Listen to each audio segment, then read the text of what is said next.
Welcome to Fringe Fanatics with Chad Lee and Chris Zane. And we are back, ladies and gentlemen. It is episode 118 of the Fringe Fanatics Sports Podcast. As always, I am Chris Zane. And I'm Chad Lee. Thanks for tuning in. Yes, it is time for another rip-roaring episode of the Fringe Fanatics Sports Podcast. We appreciate each and every one of you for tuning in, as always. Make sure to hit that subscribe button, hit the notification button, ring that bell, as they say, so you get always notified when we share stuff. But just make sure to, just anything we share it and send it to a friend. Yep. It helps a lot. But we are here. It is time. Chad Lee, how are you doing, buddy? I'm doing pretty good, man. That's good. That's fantastic. Yeah. I'm happy pretty for excited. Yeah, it's a good you week. got a big week ahead, so to speak. You got a lot of... Been trying to wear a different Chiefs shirt every day this week, maybe in hopes to bring some good vibes to the... that's good. Yeah. That's good. Yeah. How was your weekend, bud? My weekend was pretty good, man. A little busy. I'm trying to work on Saturdays now to get shit done, just so I can go look at stuff easier, like jobs and stuff. So this is the first week doing that. Went and looked at some jobs Saturday, worked for a little bit, and then got a bunch of stuff done around the house. Also got the majority of the way through the Cinna show on Netflix. I was excited to tell you. I started watching it. Episode left. What do you think? I love it, man. It's really cool. It's filmed really cool, isn't it? It's really good. I've made it, I think I'm halfway through the second episode, so I just now started it. Yeah. I did see what you're talking about with how they have a lot of the T-Rex songs in there. Yeah, it's like 70s stuff. Yeah. I like that stuff. Yeah, there's like David Bowie. But then it gets into the 80s and it gets very like 80s music, which I don't mind either. Yeah. But that show's really good. It's filmed super cool. I would recommend it highly to go check it out. It kind of gives you a deeper look into like some of the stuff that's going on, that's still going on to this day in F1. I mean, a lot of it with McLaren and the rivalries and stuff. And the cheating. That was pretty cool. And that just in the first couple episodes, you find out, like, he's like, he's my teammate. Why is he faster? Yeah. And then you find out, well, his engine's a little bit better. Yeah, how many times have we seen stuff like that happen where it's like, why is this guy slower than his teammate? They should have the same car. Yeah, exactly. I don't know. I know. But yeah, it was very interesting. That's cool, man. Got pretty much... like I said, I have one episode left, and it's the one where he dies, unfortunately. So, what are you gonna do? You know how that ends. Yeah, that is the one. That is the one thing about watching these documentary series. We know how they end. Kind of like the new OJ documentary. I haven't started that one yet, but looking we know to how get that into ends. it. Yeah, we know how it ends. He didn't do it, so. But if he did, he wrote a book about how he would have done it. So. That's right. But yeah, other than that, Sunday watched a lot of the Avs game on Sunday. I did doze off a few times, but I was flipping back and forth between that and the Pro Bowl. That's perfect. Yeah. Did you watch the Pro Bowl? I just when there was commercial breaks on the Avs game. Oh, okay. But I will tell you this much. Make it all about kickers and punters. That was the most entertaining thing of the Pro Bowl, was when they were punting, skills when they were punting the balls. It was like it was basically like beer pong, but with punting. Like they had like 6 trash cans set up basically, and then they had to punt them into the trash cans, but it was only from like 25-30 yards away. Damn. So they were like pooch kicks. That was actually fairly entertaining. There was some entertaining parts of the Pro Bowl, seeing like Jackson Smith at quarterback.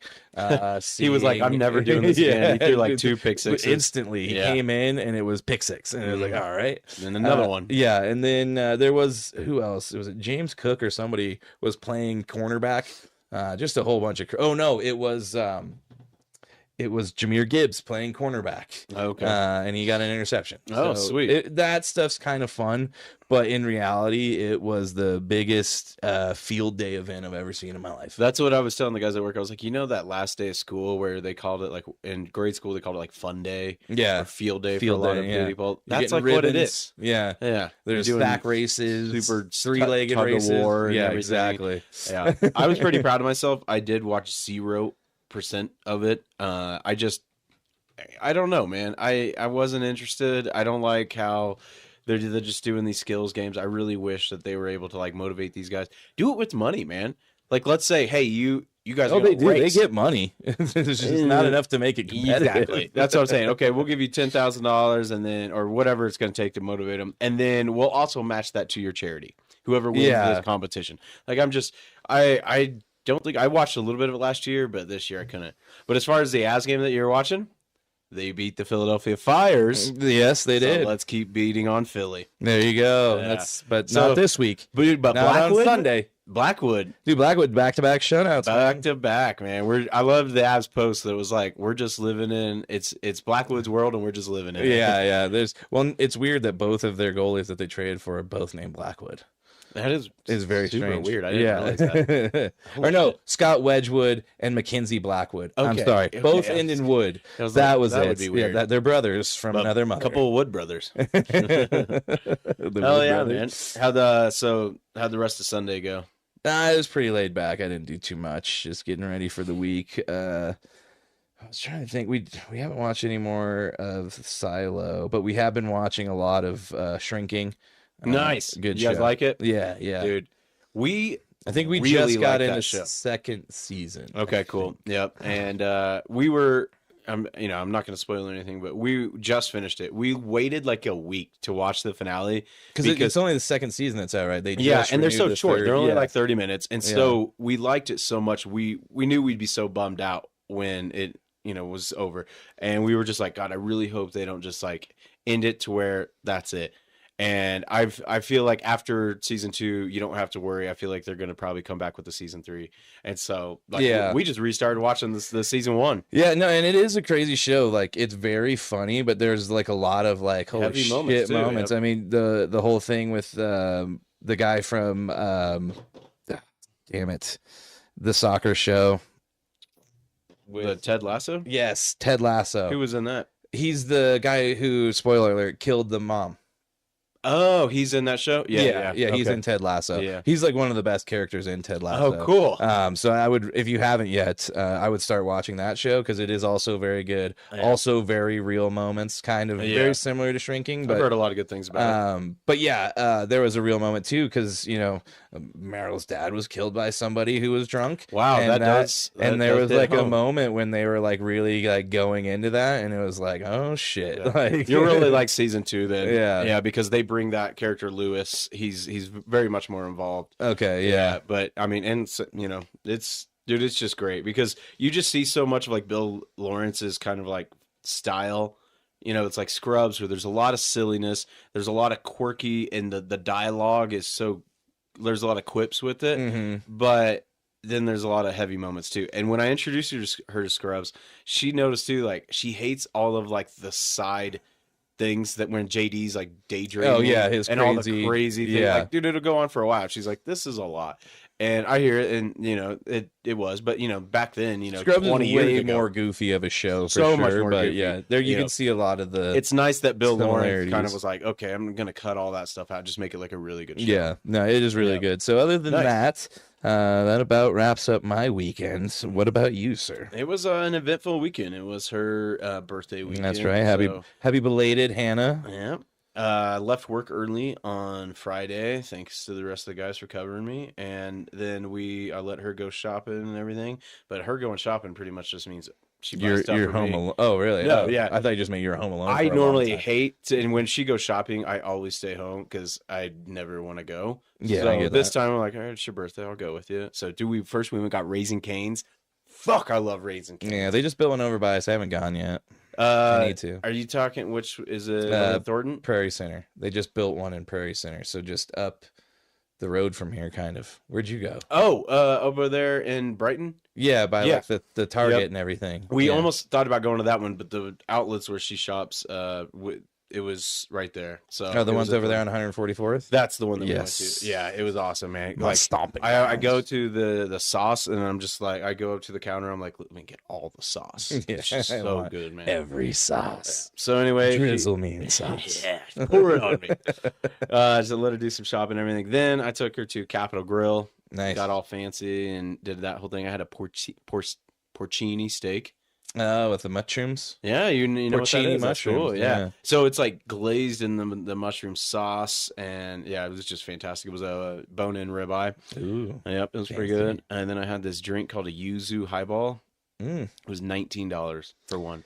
That's And a I got high ball. Three for of sure. them. Yeah, they were so good. I spent $60 on 3 drinks. It was ridiculous. I mean, hey, it was worth it. Sometimes that happens, dude. You go to those fancy places and you order a crazy drink, and you're like, "This was how much? Yeah. $25." Once or twice a year, we like to go to places like Shanahan, or something Yeah. like that, and just like we're just gonna splurge. Yeah, no, I get it. Splurge. Sometimes you gotta do splurge. It was great. Or let's get back into the day. Surge Cola or the Surge. Oh man, dude, they It get was- all it was- hyped up. It was That was basically like Mountain Dew. Or they're like Bangs. you know? Yeah, I found out today that Mountain Dew's outlawed in a lot of countries. They don't sell it. yeah. It's Like probably a because lot of the of- weird dye in it.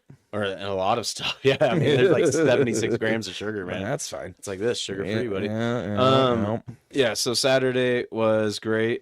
We went and got massages. That was pretty awesome. It was like a psychedelic experience. I don't think I've ever gotten a 90-minute massage because like after 60, an hour flies by, man. It does. When then they're like, "All right, time's up," and you're like, "Oh wow, I was like totally zoned out there for a it's while." just like Yeah. you take a nap and it's like gone. But this one, man, I really had them kind of like focus on like all the symptoms, what I was dealing with, the sciatica and everything.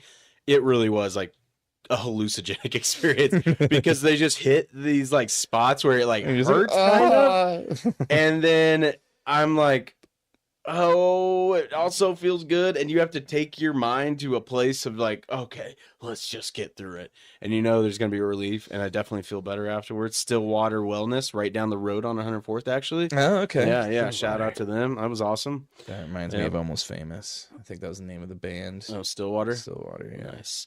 Then we went and got Chili's afterwards. So that was pretty cool. And then we came back and we watched the new Will Ferrell movie, You're Cordially Invited. How is that? Dude, it was pretty funny. Because it looks not good. But that could just be just because it just seems like a lot of other movies that are like similar, you know? Like, Yeah, I don't know how you picked up on that, but on the trailer, I found it really. I was like, I'm pumped for this, man. Because here's the thing, like we've lost guys like Robin Williams, we've lost guys that are greats, you know, and that's why I started watching the newest Indiana Jones movie where he's like, he's like 80 years old. So Yeah. I started doing this because of Shrinking. Harrison Ford is a legend I will always idolize because of Star Wars, Indiana Jones. Yeah, I mean, True Lies, man. Yeah. Or no, yeah, that was that was was Arnold. thinking of Fugitive. Yeah. The Fugitive. Yeah. So the thing was just like, eventually these guys are going to pass away. And I don't want to be one of those people that's like, okay, let's go back through and we'll watch all the Watch stuff. the catalog It's later. like, no, let's yeah. appreciate it while they're here. And so that's the same thing with, that one. Like Will Ferrell, man. Like we watched that movie that he did. It was like him and Harper, where the person that was behind all of his movies had transitioned, and then they did this road trip. Oh, yeah. And it was really awesome because He's like also an SNL writer. exactly. I He think was on it's SNL Meet Harper forever. or something like that, or something like that. And Will's just like an awesome friend to him the whole way. And so, I just got to thinking, and, because, you could tell by Will Ferrell, he's getting older. And I'm like, man, I just want to appreciate him before he's gone because That's fair. you Yeah, never no, know, I get man. it. Yeah. And so you watch this movie and you're like, God damn, dude, you're an icon. Well, I mean, Step for us. Brothers is the pinnacle of It is. comedic movies. Talladega you know? Nights and all Yeah. those, man. Yeah. And this one, it's great because since he's getting older, he's like playing this dad, and he's got to let his give away his daughter and all that. But Reese Witherspoon, Yeah, great they like combo. plan they double book their weddings. Or Exactly. something. Yeah, you'll enjoy it. It was really fun. Let's check it out. Hmm. Well, shall we get into it, man? We got about 15 minutes. We are having Eric of the Philly podcast on tonight to break down Super Bowl that's coming up. I don't even remember what number it is. What number are we on now? 57? 59. 59. Yeah, I'm keeping up good. Yep. Super Bowl 59. We'll be breaking it down with Eric of the Philly podcast. But right now it's time to get into the headlines. Headlines! Get your headlines here! And we're gonna start with football. Football, as we always do, because it's the reigning champ right now. Even though it's on an off week, we're still talking about it as the NFL train rolls on. So let's get into it right now. Are you ready for some football? You better be. the biggest game of the year. Here we go. The big game. The week is over. Yeah, Or the season. Excuse me. Football. The season. Football's done crazy. for like a month. Well, it's nuts. You know, we were talking about the draft last year, and then fantasy. You know, the everything, the preview of the season. Yeah. And then now we're here. It does seem like just yesterday we were talking about what was to be, and here we You know, are. some The people culmination. say, like their kids, they grow up so fast. Is that how you feel about this season? That's how I feel about season football, just man. grew up They just, so they fast. fly by. I get it. Yeah, no, it it's does. nuts, It really man. does. 18 weeks, soon to be 19. But 18 weeks flies by pretty quick, and here we are. But we got some stuff to talk about before we get into the big game, and that is some trades. Some people that, well, mainly people that want to be traded, people that didn't want to be traded, that are getting traded. Some coaches have been hired. So let's get into it. Chad, do you want to take the first one? I'll hit the biggest one. Myles Garrett has requested a trade from the Browns. Yes. Probably going to get Defensive Player of the Year this year. He is very likely to get it. Yep. Yeah, he wants out of Cleveland. He wants to go win. I still am trying to see who is going to be the likely candidate for where he's going to go. Vegas has Commanders as top spot. Commanders. Okay. Yeah. I'm seeing also the Falcons, the Bills. Imagine him next to Von Miller in his final probably year playing. Yeah, that would be nasty. I hope he doesn't choose that. Just go to the NFC. Though. Yeah, and that's another one. He could go to Detroit as well. So that will be a big one. But yeah, he is probably one of the greatest defensive players in Cleveland Browns history. I mean, he's got to be up there for sure. Yeah. Top 3 at least, and he wants out. There's no way they're going to fix the quarterback situation there in time for him to be relevant anymore. So it's just time to go. And I hate to say it, but the real story from all this is the Deshaun Watson's trade. It's ruined it. Yeah, blown up that franchise, man. If you look back. It ruined, because I saw a good post for this. I'm just copying this, and it was like, it ruined Nick Chubb's prime, and it made Myles Garrett want to leave. They haven't been able to get back to the playoffs or have a winning season ever since. It's insane. I mean, actually, I take that back. They did get back to the playoffs last year with Joe Flacco. That's true. A miracle. Yeah. I totally forgot about that. But still, it's like, ever since they brought him in, it's just ruined everything, man. Yeah. And now they have a chance to possibly draft Shedeur Sanders or one of these top quarterbacks. And Deion's like, no, they are horrible with QBs. Yeah, it basically seems like for Shedeur, not to go off topic, but it seems like New York or Las Vegas at this point are the main landing spots for him. But there's a lot to be seen there as once we get through some of these pro days and stuff, I'm sure there's going to be some other quarterbacks that rocket up there. Jackson Dart being one of them. I've heard he looked not the greatest to start the Senior Bowl, but I heard he kind of turned it around. So. And Cam Ward, everybody's loving him. Yep. Yeah. It is funny how him and Shedeur are like walking around together and like talking to people, and they're like, "Who do you think's gonna go number 1?" and stuff, like right next to each other. Yeah. It's just like, this is a different time, man. Like, Well, that would did you never see that happen back in clip the day. where they were throwing right next to each other at the combine or where? Not the combine, but what It was probably. I don't know. It was a workout, I think, maybe. Anyway, they were just because I think they were at the Senior Bowl stuff. I think that might have been where it was at. And Cam Ward said to him, like, are you worried about me? And he's like, no. And he's like, you better be. So they're already like trash talking and stuff. So it's pretty funny. Oh, yeah. All right, let's move on. The Bengals, they hire Al Golden as their new DC. He was previously Notre Dame's DC. They had a great defense last year. They did. And just as quickly as it came, he's gone now. And they're going to have to figure out who his replacement is going to be there in Notre Dame. But Pete Carroll has basically got himself quite the assistant coach, coordinator set up here. I was kind of worried about this one, man. Chip Kelly had a hell of a year last year at Ohio State. They need a quarterback, though, so we'll see who they get. I said to you before we went on air, I'm going to put it in here on the record for live internet usage. Matt Stafford's going to the Raiders. I think it's going to happen. Would you call that a hot take? That's a hot take. Ooh, Chad with a hot take there. I think it's happening. It could be. There's going to be a lot of people willing to sell the farm for an aging quarterback, I feel like, this year. I mean, I don't get it, man. Like, I don't get why they're wanting to move on from him. I mean, they made the playoffs. he had a pretty good year last year. I think they just see the writing on the wall, and he's basically probably going to be year He's to not year very at this mobile. point. Yeah, he can't really run too much anymore. Yeah, and I think it's just going to be like basically, I'm going to give it one more year. Yeah. I'm going to give it one more year type deal. So Hey man, he's a badass.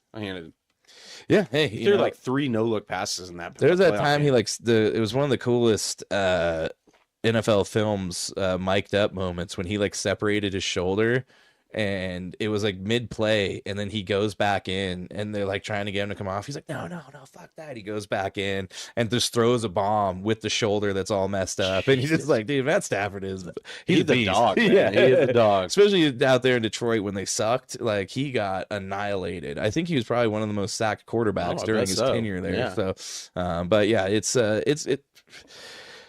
I would hate to see him in a Raiders uniform. But... I would too. I ain't happy about it, but I think that might be what happens. Yeah. Just to get them, because they're calling this one of the worst QB classes In a recent while, memory. yeah. So I think that'll just be the bridge to then get whoever comes out next year, like a Manning or somebody like that. Yeah, he probably will be. Speaking of Mannings, did you see Marshall Manning, Peyton's youngest, at the Pro Bowl? Yeah, he was throwing flinging it. dimes, dude, to Jamar Chase. That was pretty cool, man. That was awesome. Now everybody in Denver is like, what if we have 10 years of Bo Nix and then we get Marshall? It's just like, all right, yeah, okay. That's Keep the Manning theory alive here forever. Gotta love it. Yeah, but At this point, they should Indianapolis should be trying to bank on that. yeah, They need one. They're definitely going to need one. But speaking of the Broncos, Cooper Kupp is now been informed by the Rams that they no longer are in need of his services. I think this has a lot more to do with his eventual cap hits here. I think next year it's $30 million. So they're trying to get out from under it. And right now, Broncos, I think I saw, was a plus 500 favorite to land him. They're the favorite out of all the teams. Yeah, he wouldn't be the number one here, but he would definitely be a really good second team wide receiver, so to speak. Yeah, I did just see something, I think yesterday, that Pat Surtain's expected to sign an extension. Yeah, no, he did. Man, I can't get in there. Cortland Sutton. I know, and I'm worried about it because they're talking about like 3 years, $72 million or something like that. I'm like, that's a lot. I know. That's one thing I love about the Chiefs, man, is they are not paying shit to their wide receivers. Yeah, that is nice, but They're they too will expensive. eventually. Yeah, that's the thing now. Wide receivers are like 25 plus. Yeah. But you've got one here dude, I wanna should be good.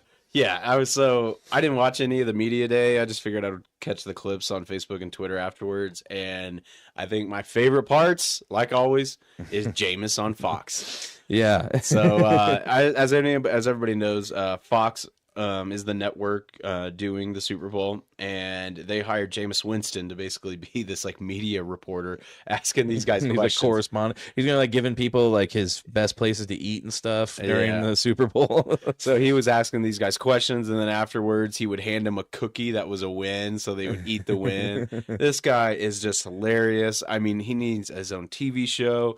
I think it would be awesome if Fox hired him to be a commentator. Could you imagine that? No, he's gonna make a game. a shitload of money doing that because it'll be hilarious. He's just wild, man. I mean, he was asking Chris Jones questions, and he was like, "What's your favorite color?" And Chris just starts busting up laughing. He's like, "It's red, isn't it?" Just, oh man, I could watch his stuff all day. Yeah. Jameis Winston is super funny. I'm excited to see his coverage of Super Bowl 59 this week. It should be pretty funny. Good stuff to tune into. But because a lot of this stuff gets pretty dry, hearing the same questions answered to the same guys he's way more 17 different times. Yep. But so let's move on to the next one. Former Packers kicker Mason Crosby. He didn't play in the NFL this season, but he is announcing his retirement after 17 seasons. He is the Packers' leading scorer. He made 81.3% of his field goal attempts, 400 of 492, and 97.2% of his extra points. Total 1,918 points with Green Bay, giving him more than 864 points than any other Packer. So probably one of the better kickers of our. Also, former CU alum. Oh, really? Yeah, I did not know that. Mason I'll be Crosby. damned. Yeah, I think That's cool. The 2002 team, the last team to do anything he was on. Oh, yeah. So That's cool. yeah, so hats off to Mason Crosby. Enjoy your retirement. Yeah, it sounds like you already were, but enjoy it for real this time. Yeah. So, other news, I did see Andy Reid says he's coming back. Chad, how do you feel about it? I just think it's funny every year they ask him, like, are you coming back? It's like, that's just, what? Like, it's a dumb question. Yeah, just we gotta talk about it though. It's on the news here. Yeah, he's coming back for sure. Yeah, that's what he says. So we'll be seeing more of Big Red out there on the Chiefs sidelines. So That's good. Other news, Juno's barking. I don't know if that was Juno. It almost sound like Hannah. I can't tell.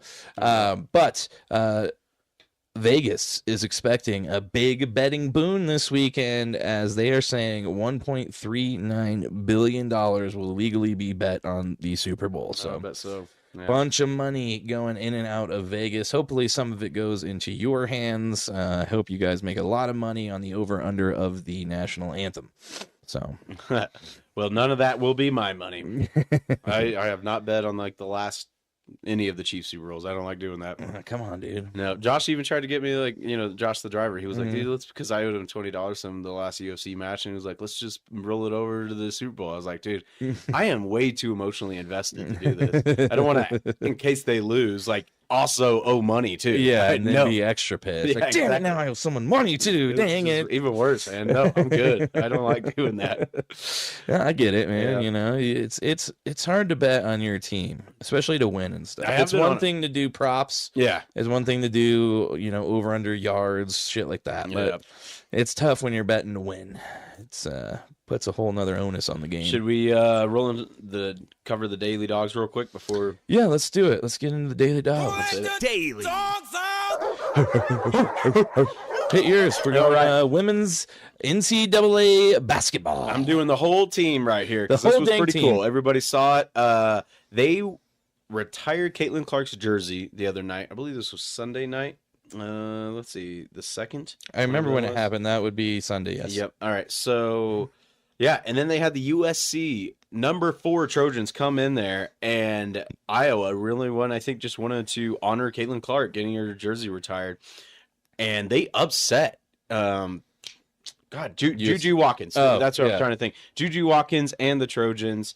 Let's see. Lucy Olson had 28 points and 4 rebounds and 4 assists for Iowa. And then Sydney Alfalter nearly produced a double-double with 11 points. It's amazing because this is an unranked team. Obviously, they're not near as good without Caitlin Clark. And you know, when your legend steps in the court, you want to honor her. Got to show out. They upset a really good team in USC. And a little side note off that, dude, the Fever are getting some help. I saw that. They had They- some trades. They have gotten some acquisitions, and I think that team's going to be real good. Acquisitions. There was this one lady from the Sun that got signed to them, and I think they're going to be a real force going next year. Well, they should be, because Caitlin Clark's only going to get better, and she's only going to bring more people, more eyes onto the WNBA as we move on. But that is a good daily dog there, Chad. Daily. Well, it is now time for my daily dog, and I'm also going basketball. I'm picking Mr. Devin Booker from the Phoenix Suns, as it is spelled phonetically, Phoenix. He now is the all-time leading scorer after Monday night's win over the Portland Trailblazers. He broke Walter Davis's franchise record of 15,666 points. Damn, that's crazy. Booker, 28, has surpassed Davis on a three-pointer with 7 minutes and 34 seconds remaining in the third quarter. He reached the milestone in his 10th season and 642nd game for the Suns. It's still pretty wild. He was only 18 when he got drafted. That seems very young. Was he just a one and done? He must have been a very early one and done. How did he go to college at 17? Yeah. Well, I'm sure his first year was because he's 28. Yeah. So I don't know how that worked, honestly. That is weird. It was very weird. But yes, he is now the leading scorer for the Suns, and he will only continue on that until they trade him away for peanuts like the Mavericks or something along those lines when he becomes disgruntled.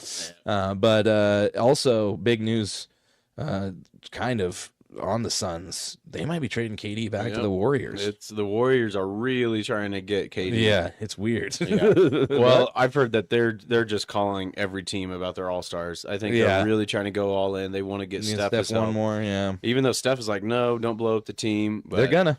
I mean, but if they're smart, get rid of Draymond, man. It's like, yeah, what is he really doing? dude, at it's this like point? for real. Just pulling people down and hitting them in the nuts. Yeah, kicking people. Seriously. But that is my daily dog, Hell of a one. Devin Booker. Daily. All right, it is time to call Mr. Eric of the Philly podcast. So Yes, let's indeed. get him on the line, the linea. Here we go. Let's hope he answers because I forgot to send him our number. We're going right at 6, so hopefully he knows. Hello. Eric, is this you? Yes, this is Eric. Oh, Eric, you are on Fringe Fanatic Sports Podcast. I am Chris Zane, and always, This is Chad Lee. Thanks for joining us, man. yes, thank you, Eric. No problem. Thanks for having me on, fellas. No Yeah, of worries, course. man. Well, it's a big week, man. Super Bowl 59 is here. How are the Philly fans feeling? The Philly fans are feeling really good this time around. It's a different vibe out here than it was 2 years ago. I mean, we were happy to be there. It was a great time. The city was pumped and excited, and but there was that, can we beat the Chiefs? And of course they didn't. But this is a completely different team now, and it's like they are top to bottom on paper, which doesn't really mean much if you ask me, but top to bottom, they look like they have the better roster. They're deeper in some areas. You can argue that they're better in some of their key offensive areas. So yeah, fans out here are feeling really good this year. Well, that's good, and let's not forget. I mean, the last Super Bowl that you both teams faced off. You guys did have a lead at halftime. Mhm. Obviously, did not end the way you would have liked it. Everybody thought, with Mahomes re-aggravating that ankle, it was over with. But he stormed him back, and they ended up winning. But this one, I mean, my buddy doesn't hope that you guys win, but I being a Broncos fan, am a Phillies fan. The Eagles fan this week. So I am definitely hoping for Eagles win.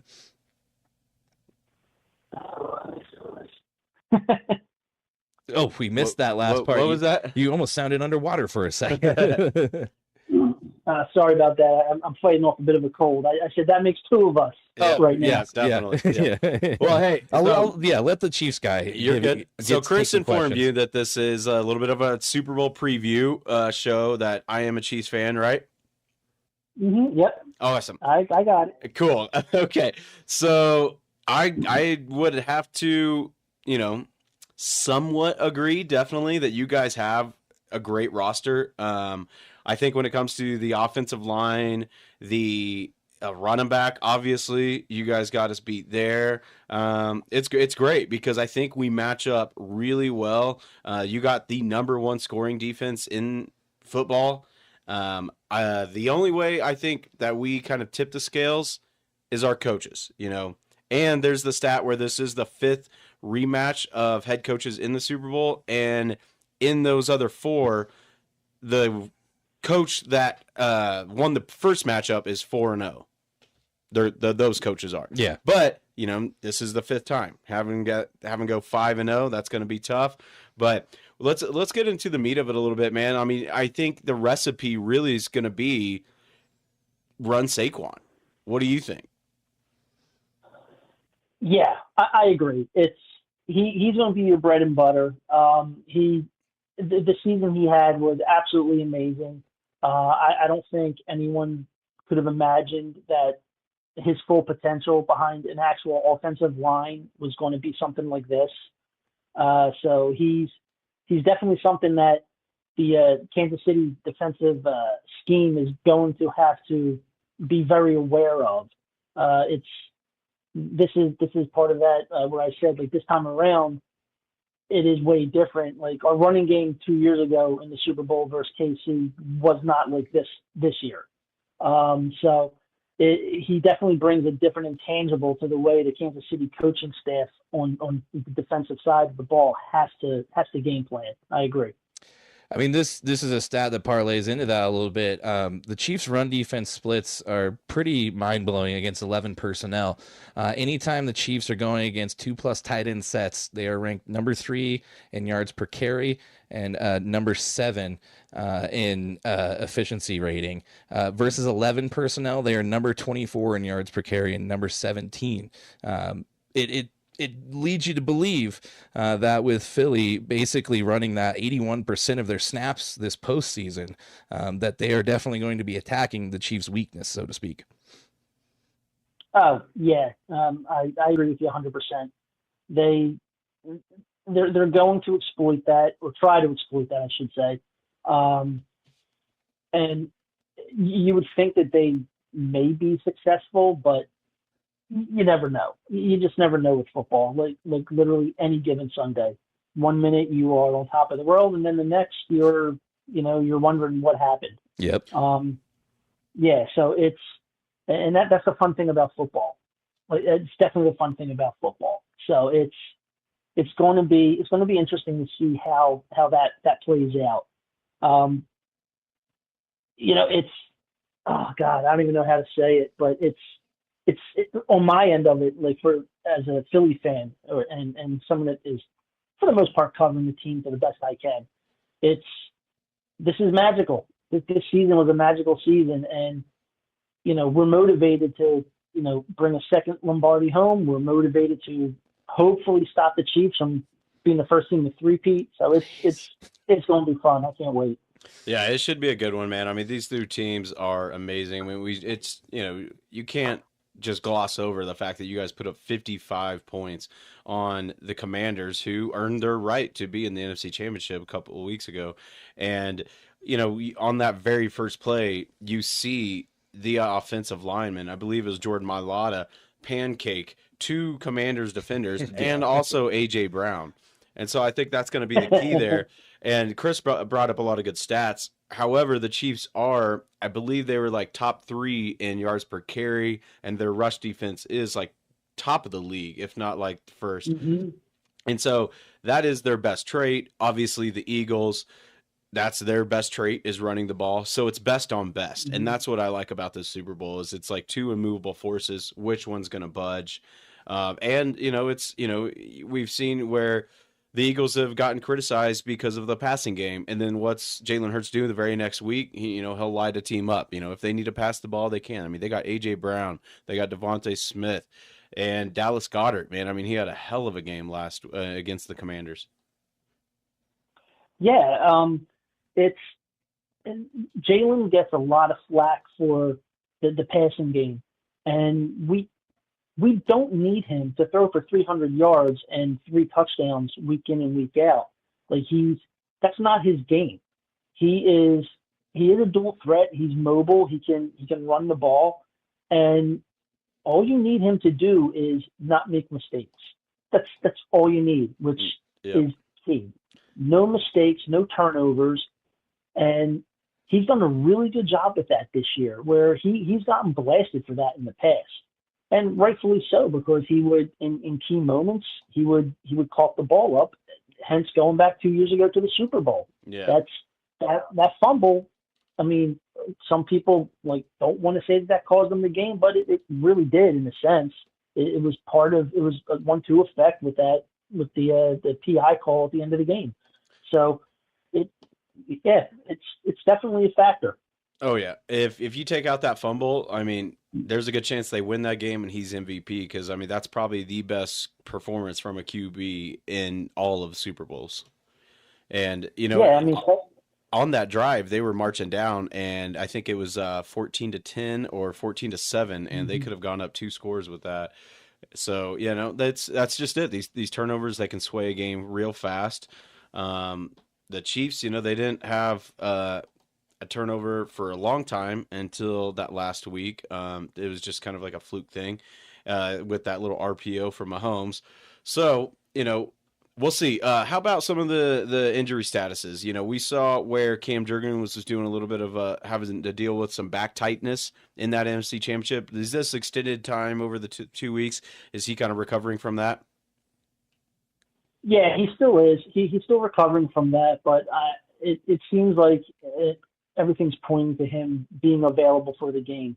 Whether or not he starts, I don't know. It could be another situation where, like it was in the NFC title game against Washington, he was out there and did what he could for as long as he could. I mean, that was an effort that won that guy free dinners for life in the city of Philadelphia, that's for sure. Yeah. He's a legend. Yeah. Well, Yeah, very true. Oh, sorry, I didn't mean to cut you off. But just to switch things over to the defense this year, you guys were one of the top-ranked defense. I think this year in total defense, you finished actually in first in defensive rankings, and that has a lot to do with Vic Fangio. I understand, here in Bronco land, he didn't work out as a head coach. I clearly think that was not his forte.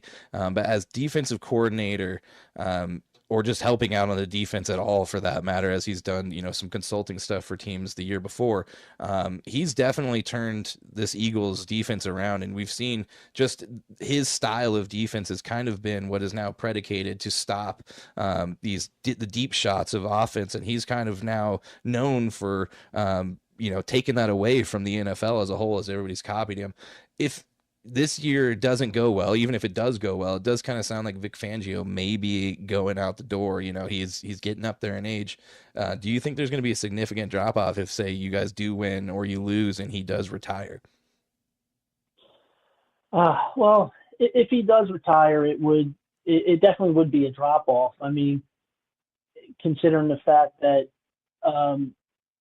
he was probably the most underrated addition to the Eagles this season. Like everyone loves when you bring up defense. Everyone loves talking about Jalen Carter. They love bringing up Quinyon Mitchell and the other rookie Cooper DeJean. And with how Darius Slay has played this year, like Zach in Bond general, too. I was just going to get to him too. Like Zach Bond, like he was signed, and there was something about him that Vic Fangio saw and wanted to get him into the lineup, and it was a hit for Howie. It was a hit on identifying where to be able to place Zach Bond in that rotation, and the guy's having a Pro Bowl season. But yeah, and no one really talks about Vic Fangio. I mean, the players get all the glory, but he was, other than Saquon Barkley, he was probably the biggest offseason signing that the team had, and it's paying off. So if he were to retire, win or lose, I'd be sad to see it happen. I would want to see another season from him at least, see what he can do, see what he can build off of what he's done on a pretty historic defensive season for the Eagles. Yeah, and I mean, speaking of Zach Bond, he's another guy who could possibly be gone at the end of this year. With the way he played, there's a lot of people thinking that he might be up there for Defensive Player of the Year with some of the stats he put up. Mm-hmm. I mean, obviously, that's probably going to go to an edge guy, as it always does. But, right. He only signed a 1 year, $3.5 million contract, but I think he played himself well into something above and beyond that. Do you think the Eagles are going to be able to retain him this next season? Well, from what I'm hearing, he has played himself into about anywhere between 11 to 15 million a season. Wow. Yeah. Those linebackers don't get any. They don't get what they deserve. No, they really don't. I mean, he's prime example of, he should be making more. I mean, he really should. But I think the Eagles learned their lesson after we had beaten, after we lost T.J. Edwards the year after, or the offseason when we won our Super Bowl.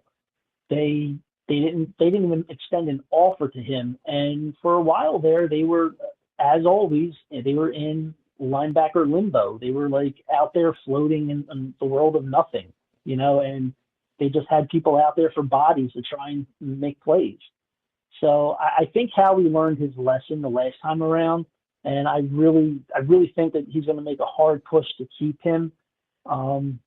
And I think if they win, he's going to be inclined to stay. I really do. I think he'll want to stick around and see if they can, get back to it again or just build off the season. Yeah, I mean, just this season alone, I didn't realize this. He's the first Eagles position player to make a Pro Bowl in his first year as a full-time player since Donovan McNabb in 2000, and the first defensive player since Bill Bradley in 1971. That's pretty surprising for the Eagles when you think about all the guys who've gone through there. That is surprising. I did not read that stat, so that's you just threw one on me. That's pretty good. Hey, there you go. Every good. once in a while, we'll hit one out of the park. Well, Chad, you got something else? I got something else. I figured Speaking you of Vic Fangio, we're going to circle back to him real quick. One interesting matchup that I am pretty fascinated with. Patrick Mahomes is actually 8-0 against Vic Fangio as a head coach or an assistant head Terrible coach. Broncos teams. I wouldn't really put that up there, but yeah. Well, they always played the Chiefs. They did. That is the thing. We've never blown out the Broncos. No. But while he was the Broncos head coach, they beat him. And then when he was the defensive head coordinator for the Dolphins, he beat him. And so 8-0. I'm fascinated to see if this is the time where Vic Fangio can get over on him, because the dogs that he has on that defense, holy shit, I'm a little scared, man. Yeah. You got Jalen Carter, Zach Bond, Jeremiah Trotter. And then, can you remind me, it's like Orjan, the guy that filled in for your linebacker that's hurt. Can you remind me his name? Orlin Burks. Thank you. Yes. Yeah. That guy has filled. Who was the linebacker that got hurt? N'Kobe Dean. That's who it is. Yes, Yeah. thank you. Because he was a stud all year long, and then in the playoffs he gets hurt, and then Orjan steps in, and then they don't miss a beat, And a lot of that, I think you got to give credit to Vic Fangio, like what you mentioned with Bond. I mean, on New Orleans, this guy was like a role player. He didn't really get into often, and so he's totally turned that defense around. Then you got Quinyon Mitchell back there. They call it like Quinyon Island or something, right? It's Guantanamo Bay. Guantanamo Bay. That's what it is. Dude, he's got the coolest nickname. Yeah. That is badass, man. Yeah. And so I don't know, I've never really felt good about the Chiefs going into any Super Bowl. Even the regular season games are a heart attack in itself. So, it's hard to feel confident about this, especially against a defense like that. But, I think where I feel good about it is just Andy Reid. What he can draw up and find weaknesses on teams, that's just kind of what I've got faith in. So that's where I'm hanging my hat on. Well, you hit the nail on the head when you talk about Andy Reid. I have nothing but love for Big Red. I really do. All the years that he spent here, Yep. he literally, I was growing up and I was old enough with those teams that he had when he was here, all the NFC title appearances and everything. And he scares me because I read a stat the other day where I think it's like 15 games that the Chiefs have where they're ahead by like less than 3 points. They wind up winning. And he literally knows how to put that team in the right position. Yeah. And he knows football so well. He knows his opponents so well that he puts the Chiefs in the right position to win even the closest games. Like I can tell you right now, if this game is 3 points, a 3-point difference with like 2 minutes to go in the game, and the Chiefs have the football, I'm pissing myself. Yeah. I'm going to be hiding in the corner, just like biting my nails, hoping to God that the Eagles defense can stop him, because it's like you said earlier, it's going to come down to the coaching. And even though Patrick Mahomes is 8-0 against Vic Fangio, he's never played this type of a defense that Fangio's had. That's so true. Fangio fell into the greatest pile of what, and it came out smelling like roses. It's just awesome. Yeah. So it'll be interesting to see what he can do with this best defensive unit he's ever had to face Patrick Mahomes. So it'll be interesting. It's just insane that Andy Reid is the winningest head coach for both franchises, and they meet in the Super Bowl twice. I mean, like, the script writers, they know what they're doing. That's for sure. And here's the other ironic part of this whole thing. When Andy Reid first got to Kansas City, he fired Nick Sirianni. He was part of that coaching staff. Yeah. He didn't. He fired him, and here it is now. The guy he fired is now facing him for the second time in the Super Bowl. And it's crazy. So I mean, it really is. And I actually have another stat for you that I just found out today. I was reading our player Nolan Smith, another Georgia Bulldog. Mm-hmm. That dude's a dog. I didn't realize. Yeah, I didn't realize this, but he could make history in the Super Bowl if he records one sack, because he will become the first player in NFL history to have recorded a sack in each round of the playoffs since sacks started being recorded. Oh, wow. I was like, that's crazy. Yeah, I read that. Yeah. That's a pick, I too, read that. where we're connected again, man, and because after we beat you guys in the Super Bowl, you guys had the pick right before us, and you guys somehow, the whole league screwed up and let you guys get Jalen Carter. And then at the end of the round, you go get his teammate. I was praying. I was like, I wanted Nolan Smith so bad. I was like, Eagles, just take somebody else. And then, of course, they took Nolan Smith. And, it's just, the last year, it took a little bit for him to come on. And then, he's just really splashed on the screen this year. Yeah, I mean, it was like that draft was so amazing. Like Chris and I do, we do a draft show every season since we've started doing our podcast, and we just cover the first round, and when they got Jalen Carter, I remember saying to him on the show, okay, well, you know what, they didn't have to trade up, they got this guy, let's hope he works out, because he had a lot of red flags around him with that whole car accident and everything, and there was talk about him always like being out of shape and all this stuff. And I remembered saying to Chris, like, man, do you think they made a mistake in not getting Nolan Smith at that pick? And he's like, no. He's like, I think this is good. Why not just get both? Like, yes, just get both. Yeah. And so when they got down to the later portion of the round and they took him, I just remember it was like so funny, like in slow motion. At the same time, both of us like turned and looked at each other on the screen, like, did that really just happen? Did they just draft this kid? But yeah, you're right. It took him a little bit to finally find his footing, and he's stepping up in a big way. Yeah, I mean, I think we really both have two of the best GMs in the league, and I mean that's how you see success in these NFL teams. When I mean they're billion-dollar franchises, it's a huge organization. You have to have excellence in every facet of the organization, even when it comes to equipment staff and medical staffing. I mean, we've seen mistakes, in other franchises when they let guys play and maybe they shouldn't have or something. But Howie Roseman and Brett Veach, I mean, I put them 1 and 2 neck and neck as the best GMs in the business right now. Well, Veach, you have to give it to him because he's put a team together that's going for history. They're going for their third straight Super Bowl, so it's like he definitely gets a tip of the cap.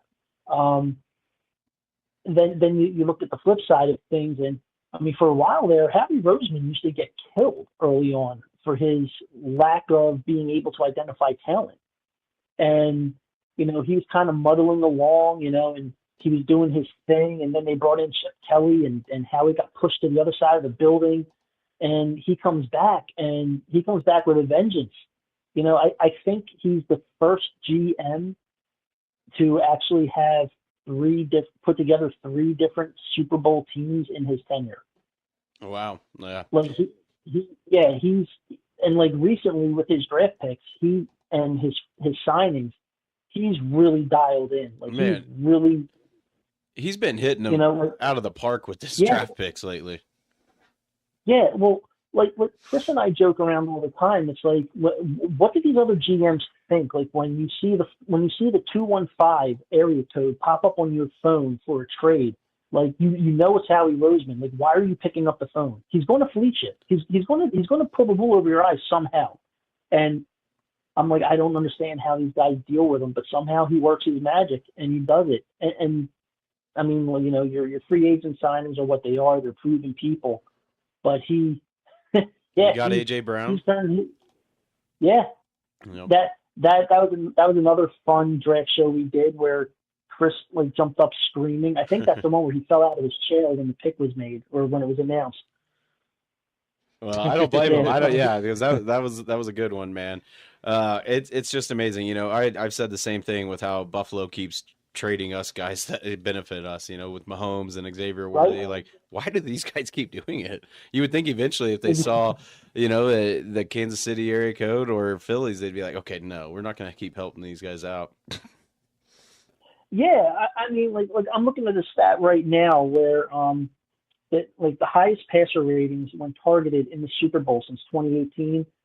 AJ Brown is number one on the list at 154.2, and then you go down the list. Devontae Smith is number 9 at 113, and right behind him is Travis Kelce at 112.8. And this is all with a minimum of like 5 targets in the game. That's crazy. It's nuts. Yeah. Well, one of my favorite ones for AJ Brown too is that he's got more Super Bowl appearances than Treylon Burks for the Titans, who was supposed to be AJ Brown's.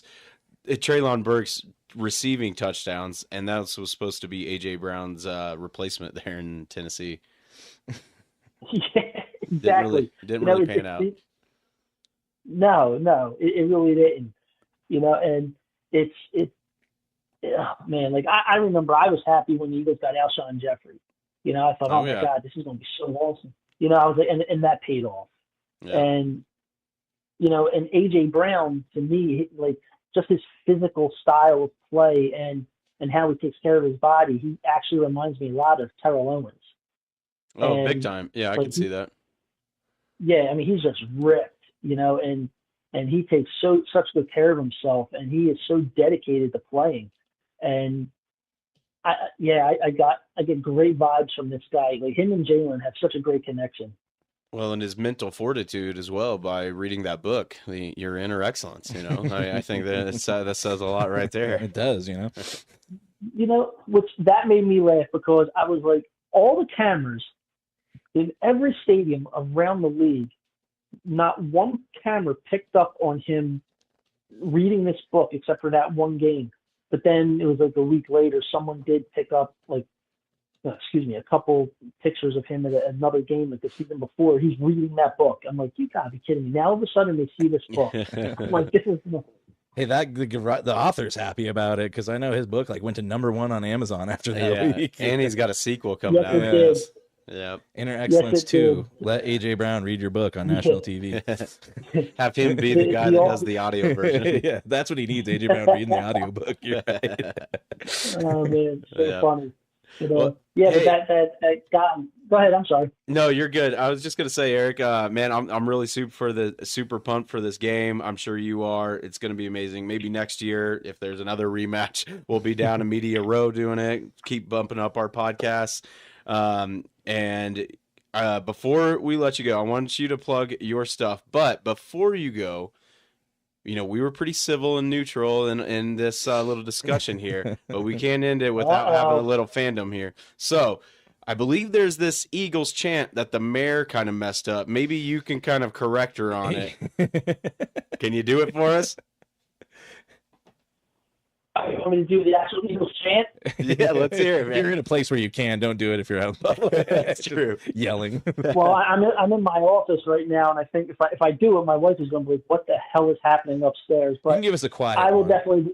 Let's hear it, All man. right. Let's hear your Eagles I'll do the pride. low key version. All right. EAGLES Eagles.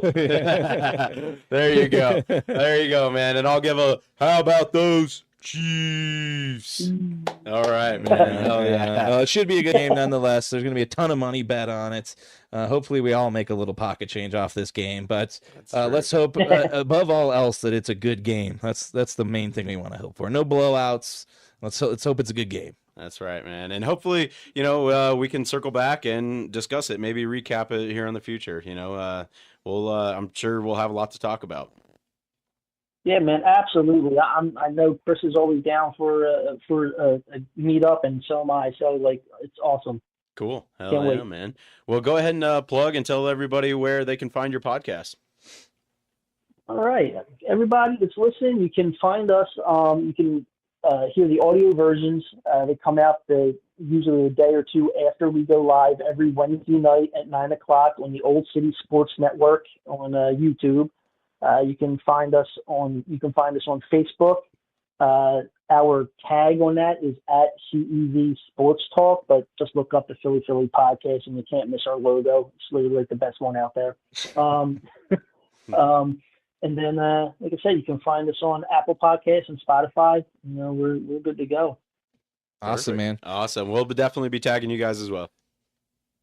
Yeah, no problem. And hey, just before I go, I got to say, after Chris was on your show, I followed you guys on Facebook and I was watching your stuff. I love what you guys do. Keep it up. You guys are awesome. And I love the production value. Oh, thanks, man. Yeah, thank you. We figured we might as well try and make it look as professional as possible because we are not very professional. Nah, for real though. You guys do a great job. You know what you're talking about, and you gel well together. You guys are great. Thanks, man. We really appreciate that. That means a lot. And we appreciate you guys gave us a couple pointers. It's been working out for us. So I think, helping everybody grow together is the main thing here. The rising tide lifts all boats. There you go. Yeah. Well, Eric, man, absolutely. Thank you so much for joining us, man. We really appreciate your time. I hope you have a great rest of your night. Enjoy the game, buddy. Go Eagles from a Broncos fan. All right, guys. Take care and go Birds. Go Birds. All right, man. Take have a it good easy, night. man. Bye. Later. All right, man. Both the Philly guys, good dudes. I like them. He spelled the name right too. He's a little better than the mayor. Yeah. What did she like? ELG. It should have put an A in there. So God, that's embarrassing. She missed one of the vowels. Oh man. Yes. Well, it is time for the music break. I dropped the ball this week. Fumble. I was supposed to get a new music break guest, and I didn't. So we are going to keep rolling with Meet the Giant. It's all right. They're awesome. They are pretty dang good. The name of this song is Cuda off of their latest album from 2023, We Are Revolting. Give it a good listen, and we will be right back.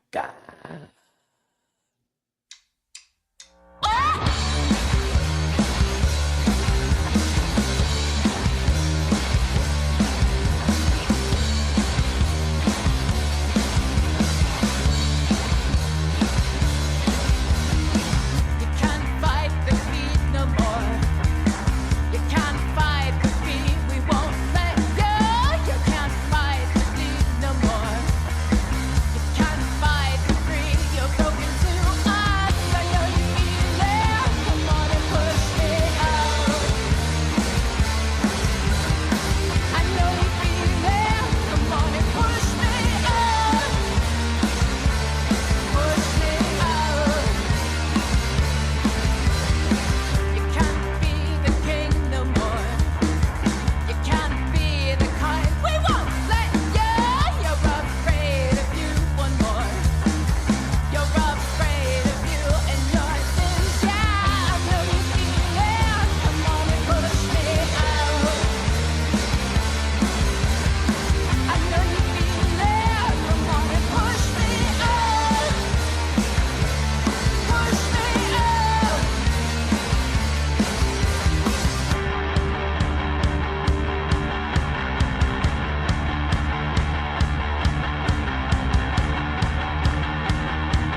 You just heard Meet the Giant. The name of that song was Cuda off of their latest album, We Are Revolting. Make sure to go check that out on all things streaming, as well as go to meetthegiant.bandcamp.com to purchase things directly from them, because cut out that middleman, man. But it's time for the second half of the show. We got more headlines to get into, but first we have our sponsor. That's right.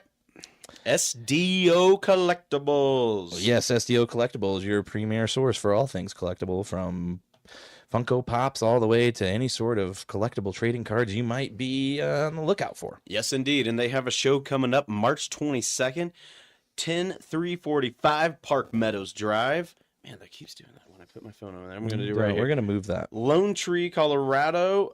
It's at the Colorado Collectors Forum. I believe that's the company that's putting it on. But yeah, free entry from 10 a.m. to 4 p.m. And then there's VIP from 9 a.m. So you can get in early. Did anybody you can go meet there this time? I haven't heard anything about that one. Yep. Well, one of the last ones you can go meet Nuggets players. So yeah, yeah. Who knows? There might be people there to meet and have them sign collectibles that you may have. So could be. Make sure to go check out SDO Collectibles. They are proud sponsors of the Fringe Fanatic Sports Podcast. So thank you, SDO Collectibles. Make sure to go follow them on all things social media. And on that note, yes, it is time to move in to the NBA. Right side to Scott. Slam dunk. 4 seconds. 3 seconds left. Winding up. Curly. Jumper Murray. I think I'm going to talk to him too. Chad just found out he might have gotten tickets to go see Luka in the purple and gold for the first time in the Mile High City. Sit out or something. He'll be hurt. He's back playing, right? I mean, I know he was hurt for a while, but I thought he was back. He is back. But yeah, he's been a little banged up, some soft tissue injury. Well, then let's just get to the trade. Yeah, let's get into the trade elephant around the world. in the room. Mr. Luka Doncic has been traded to the Los Angeles Lakers, and in return, they got Anthony Davis. They did. Yes, and that's not all they received. Yep, they got Maxi Kleber? Maxi Kleber, okay. Markieff Morris, big whoop. The Mavericks receive Anthony Davis, Max Christie, and the Lakers' 29 first-round pick. And then the Jazz, because as all NBA trades go, there's some arbitrary team to make it work. The Jazz receive Jalen Hood-Schifino, the Los Angeles Clippers' 25 second-round pick, and Dallas's 25 second-round pick. So that is what facilitated this trade, and what many are calling the worst trade since Herschel Walker.